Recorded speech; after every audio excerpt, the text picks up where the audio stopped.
வாழ்வுக்கு வாரமொரு விழுமிய குரட்பா. நீதி சமாதான நல்லிணக்க பணியகத்தின் முன்னெடுப்பில் வாழ்வியல் கட்டமைப்புக்கு வழிகாட்டியாக வாரமொரு குரல் படிப்போம், வாழ்வில் வாகை சூடுவோம். வணக்கம். வாழ்வுக்கு வாரம் ஒரு குரல்பா. இவ்வார பொய்யாமொழியாக அறத்தினூங்கு ஆக்கமும் இல்லை, அதனை மறத்தலின் ஊங்கில்லை கேடு என்ற ஐயன் வள்ளுவனின் வாக்கிற்கொப்ப அறம் என்பது மனித வாழ்வின் உயிர் நாடியாக திகழ்கின்றது. எப்பொழுதும் வாழ்வின் உயரிய குறிக்கோளை அடைவதற்கு அறம் வழிவகுக்கின்றது. பிறரின் நலனையும் நம் நலனாக எண்ணச் செய்வதற்கு அறம் வழி சமைக்கின்றது.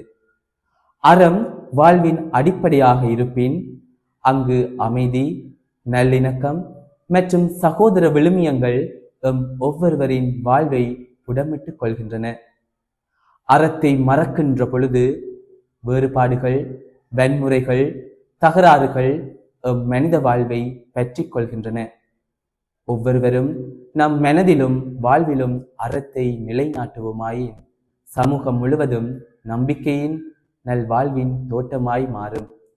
எனவே அறத்தை மறந்து பாரிய தீங்கிழைப்பதை விட அறத்தின் வழி நின்று சமூக நல்வாழ்விற்கு எம்மை பங்குதாரர்களாக இணைத்து வாழ்வோம். வாழ்வின் வாகை சூடுவோம். நன்றி. அன்புடன் அருட்சகோதரன் அனோஷன் பெர்ட்ரம், அமதி.